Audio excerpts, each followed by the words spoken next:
जी R काढला होता त्या जी आरच्या नंतर विखे पाटील तुमच्याकडे आले होते. त्या दरम्यान तुम्ही सांगितलं होतं की अभ्यासकांशी बोलून अभ्यासक तुमच्याकडे पाठवणार आहे.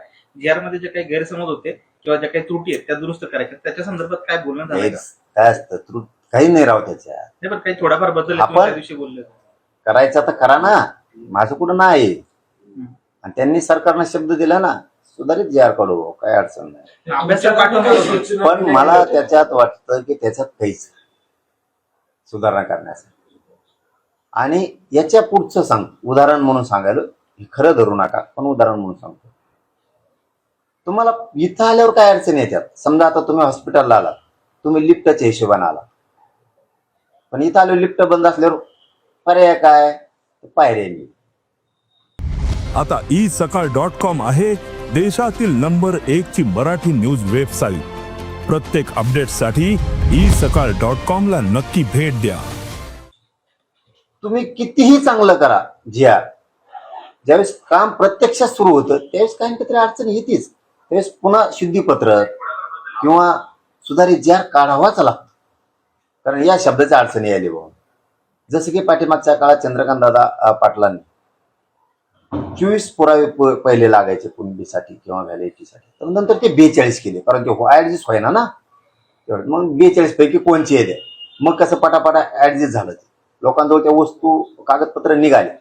तसं कसलाही जी आर काढला तरी पुढं चालू का व्हायना थोडाफार त्यात पुन्हा बदल करावाच लागतो. आधी सुरू तर करा, दम तर धरा. आता समजा रान घेतलं, उन्हाळा आहे, आता उन्हाळ्यात 4 महिने मशागत करणार, लगेच पेरायचे. ढेकळात पेरून काय करतो, पोस पडून दे, जरा दम धर, दमच नाही. मग जे आर निघाला ना, मग कुठे थांब ना जरा. त्यांचं काय ऐकतो, आपण गरीब मराठी, आपण आपल्यासाठी लढतो. आता उन्हाळा आहे, रान ताब्यात आला, आता आपण रष्ट्री झाली, आता ताण नाही, आता आहो थान बेस्ट पैकी त्याच्यात रष्ट्री झाली. आता जे आर निघाला म्हणजे रष्ट्री झाली, आता टेन्शन नाही राहिलं. देशात कोणाचा बाप तो वावर आडू शकत नाही. आता रष्ट्री झाली म्हणलं कोणाचाच बाप झाली ना, मग आता दम्मानी. उन्हाळा आहे सध्या, आता बेस्ट आवता हाणावं, ढेकळं जिरून द्यावा, सगळे पाऊस पडल्यावर मग पीक लावता येईल, लगेच लावायचं ढेकळा आता उन्हात, मग नाही जळून जायचं सगळं. असं चतुर बुद्धीनं मराठीत चला, तुमच्या लेकरा बाळाचं मी कल्याण करतो. छगन भुजबळांनी काल गणरायाला साकडं घातलं की ओबीसी आरक्षणात घुसखोरी करायला सद्बुद्धी देऊ. तेच म्हणणं आहे आमचं. ओबीसी आरक्षणात घुसखोरी करणाऱ्यांना गणेश बाप्पा बाहेर काढा. 16% आरक्षणात गेलेले, 1994 ला गेलेले बाहेर काढा. आमचं जर चॅलेंज होत असलं तर 1994चा जी आर म्हणून जरांगी चॅलेंज करणार. हा, ठासून सांगतो, मला सांगायचं नव्हतं पण सांगतो. आमचा हक्काच्या नोंदी असून जर आमचं तुम्ही कोर्टात जाता तर 94ला तुम्ही आमचं 16% आरक्षण त्याचा जी आर काढलेला तो सुद्धा मान्य न्यायालयातून आम्ही रद्दच करायला लावणार. आमच्या नोंदी असून होतो म्हणलं, तुमचं बिना नोंदीचा 16% तुम्ही जी आर काढला, कशाच्या आधारावर काढला, ते कोणाचं आरक्षण आहे, आमचं इथे सगळ्या प्रक्रिया होणार. मग तुम्ही आमच्या लेकराच्या वाईटावर सगळ्या गोष्टी होणार. फक्त मी शांत यासाठी होतो, मला दम्मादम्मानी शांत राहून गेम करून मला मराठी आरक्षणात घालायची होती. मी 58 लाखातून 3 कोटी घातले, पुन्हा पडलो शांत राहिलो, गॅजेटियर घेतलं, पुन्हा शांत राहिलो. आता हे 17 संस्थांचं घेतलं, झालं, आता मोकळा झालो. तुम्ही काय काय साकडं घातलं बाप्पाला? कोणत्या बाप्पाला? हा, गणपती बाप्पाला. भरपूर दिलं देवाने, भरपूर दिलं. माझ्या गोरगरिबाच्या लेकराला भरपूर दे. मला काय मागायची गरज नाही राहिली. मी आनंदी, खुश आहे, महासमाज खुश आहे. न होणारी गोष्ट घडली. ज्यांना कळतंय, तुम्ही पत्रकार हुशार आहेत, तुम्ही इतक्या दिवस हे राबता म्हणजे काय सोपे नाही. तुम्हाला जी आर काय, गॅजेट काय सगळं कळतं. ही सोपी गोष्ट नव्हती, हेही तुम्हाला सगळ्याला कळतं. त्यामुळे सगळं मिळालं. उद्या आता सुट्टी घेणार, उद्या 12 वाजता अंतरवलीत दर्शन घेणार सगळ्या ग्रामदेवताचं गावाचं. दुपारी 12 वाजता ती गावात गेल्याच्या नंतर 4 वाजता नारायणगडावर जाऊन दर्शन घेणार मस्तपैकी. मग घरी येणार. त्याच्यानंतर मी शिवनेरी गडावर कंपाळाला माती लावताना माझ्या राजाच्या चरणी म्हणलो, जे आर निघाले, माझ्या समाजाच्या पदरात यश पडलं तर मी गडाच्या पुन्हा दर्शनाला शिवनेरीच्या पुन्हा दर्शनाला जाणार आहे. फक्त आता ते पायऱ्याला येत लगेच जाणार होतो, पण मला वर जायचं, शिवाय देवीचं दर्शन घ्यायचं आणि राजाच्या चरणी नतमस्तक व्हायचं. मातीत किती ताकद आहे मला जगाला सांगायची, म्हणून मला तिथं जायचं. पण आता नाही, चालायला यायला लागल्यावर, कारण मला शिवनेरीवर डायरेक्ट वरच जायचं पाय ठेवून. नारायणगड फक्त उद्या आहे, कारण लगेच जाणार होतो, सुट्टी झाली की शिवनेरीवर. पण मला पायथ्याला थांबायला, मला पायथ्याला नाही थांबायचं. राजाच्या चरणी नतमस्तक होऊन पुन्हा कपाळाला माती लावायची. भरभरून राजानं यश दिलंय, भरभरून. आणि शिवाय देवीचं दर्शन घ्यायचं, पण मला वरत जाता आलं पाहिजे. त्यामुळे थोडं तब्येत बरी झाली की 8-15 दिवसात, महिन्यात 100% मी जाणार. मला वाटलं मी गड चढू शकतो की निघालो लगेच. दसरा मेळावा पुढे आता दिवस राहिलेत बघा थोडे. आता लईच अवघड हे आलंय. आंदोलन समाजाचं मोठं सुरू होतं आणि दसरा मेळाव्याचा नारायणगडावर गेल्या वर्षी घेतला. पण आता एवढी मोठी तयारी होईल, अवघड आहे, म्हणजे लय अवघड आहे.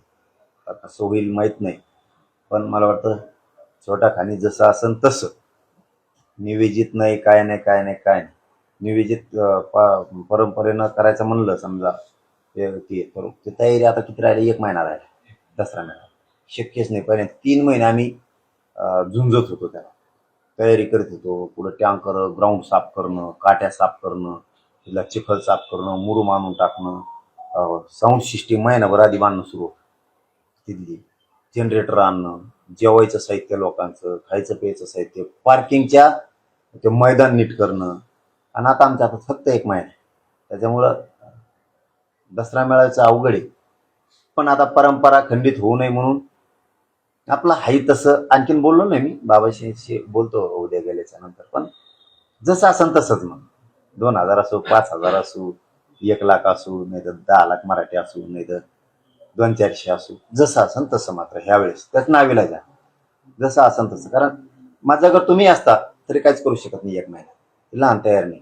कारण मराठी मरणाचा आनंद आहे. पुरं राज्यातून मराठी पुन्हा यायचं म्हणलं सुविधा. त्यामुळे जर दसरा मेळावा घोषित करतोय मी, तर सुविधा करावं लागतात. 1 महिन्यात होत नाही. त्याच्यामुळं आपला छोटेखानी एवढे वर्ष बारकोसाक आपला छोटेखानी. दादा, मराठा समाजाचा आरक्षणाचा प्रश्न मिटत आलाय. आता प्रश्न आहेत अजून शेतकऱ्यांचे मोठे प्रश्न आहेत. आत्महत्या होतात, खताचे भाव वाढलेत, मालाला भाव नाही, बियाण्याचे भाव वाढलेत. या संदर्भात काही भूमिका घेणार आहेत त्या भविष्यात?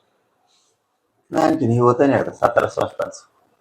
कारण मला त्या पश्चिम महाराष्ट्रातल्या लेकरा बाळाचंही कल्याण करू द्या, मला त्यातून मोकळा होऊ द्या. आणि एक मुद्दा हातात घेतला की तो कडेलाच नेतो.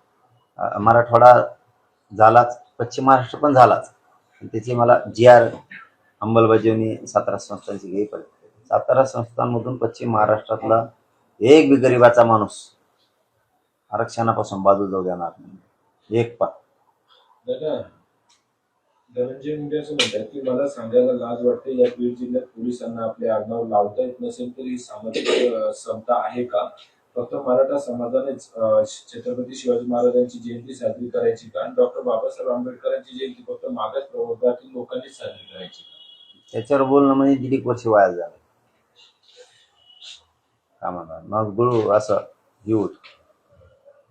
त्यामुळे त्याच्यावर बोलणं नको, ते बोलायचं कामाचं नाही. ते पण हे आडनाव न लावण्याचे याला जबाबदार कोण आहे त्या घटनेला? कारण की त्यानेच सांगितलं कोणी, त्यानेच सांगितलं कोणी, नामुष्की ओढली त्यांनीच सांगितलं. पण मी त्याच्यावर बोलतच नाही, त्याच्यावर बोलणार नाही. आम्हाला देणं घेणं नाही. आड आला ना मग सुट्टी नाही. तू तुपलं तिकडे राजकारण कर, मजा कर. मराठ्याला फक्त त्रास द्यायचा नाही. मग ते तुमचं लक लाभ, तुम्हाला मजा करा, आम्हाला देणं घेणं. मराठ्याच्या वाटा गेले रे बाबा, हा मग सुट्टी नाही. मला ते आता कळालं काल. मुंबईत मराठ्याच्या पोरायला कोणी एक जणांनी कोणी त्रास दिला. कोण आंबाडी का काय तो रिलायन्सवाला अंबानी हा त्याच्या सुनानी काय काय काय म्हणली जाऊन पोरायला. कशामुळे काय घटना काय नाही. काय म्हणलं असं ऐकायला मिळालंय, मला माहित नाही, मला खरं आहे का खोटं आहे. काय गेले होते ते आंदोलन संपल्याच्या नंतर होते दर्शनासाठी म्हणलं सून का काय कोण काय पोरायला म्हणले असं काहीतरी. जर का ते खरं असलं ना, आंबाडी नांबानी भाऊ रिलायन्स नाही फालायन्स नाही, मग जेव गेले आणि फेव गेले सगळं. मग तसलं जर काही चाळी केले असले ना, सून हे म्हणून त्या बॉडीगार्डनी कुठं लोटालोटी किंवा ती बाई तू ती बोलली तर मराठ्याच्या नादी लागायचं नाही, तुला सांगतो. हो ध्यानात ठेवा. आणखी कोण कोण आणखीन एक पोरगी आहे कोणत्या शर्माच्या याच्यात कॉमेडी करती. कपिल शर्मा. कोण शर्मा आहे? कपिल शर्मा. नाही कपिल शर्माच्या समोना बेटे मराठ्याच्या पोराला तिला मला त्रास देऊ नको.